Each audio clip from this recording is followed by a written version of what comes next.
সত্যি আজকে এটা ভেরি আনএক্সপেক্ট, এটা আমার কাছে ভাবতেই পারিনি আমি যে এরকম একটা দৃশ্য হবে। আমি তো আন্টির কাছে ওপরে পার্লারে চলে যাই, তো যখন আমি যাওয়ার সময় তো আমি একদমই নোটিস করিনি। আন্টি আমাকে পার্লারে যাওয়ার পরে বলে, দেখেছো নিচে হোর্ডিংটা? আমি বলি যে না, আমি তো নোটিস করিনি। তো যখন আমি পার্লার থেকে আসি তখন আমি এরকম দেখতে পাই। তো আন্টির কাছে আমি লাস্ট 2 ইয়ার্স মনে হয় আমি আন্টির কাছে কালার করেছিলাম, হেয়ার কালার। তো ভীষণ ভালো করেছিল আন্টি, এমনি কাজ কিন্তু ভীষণ ভালো। এই অ্যাড্রেসটা হচ্ছে তোমার এয়ারপোর্ট গেট নাম্বার 2, ঘোষপাড়া। তোমরা যারা কাছাকাছি যারা আছো, ইভেন যে কাকিমারা যারা চেনা জানা কাকিমারা যারা আছো বা বোন যাই বলো, তো আমি এটাই বলবো যে হোম টাচ বিউটি পার্লারে তোমরা সবাই করো।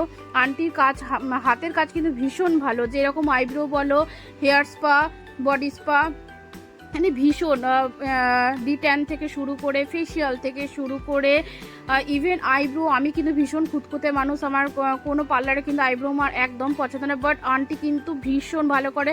তোমরা যারা ওয়াক্সিং করাতে যাও তারা ওয়াক্সিংও করাতে পারো, ভীষণ ভালো করে এই home touch beauty parlour. Eyebrow দেখে মনে হবে যে পুরো কেউ ড্র করে দিয়েছে। দেখো তোমরা দেখতেই পাচ্ছ আমার আইব্রোটা। তো এই জন্য বলছি প্লিজ তোমরা সবাই আন্টির পার্লারে কিন্তু এসো।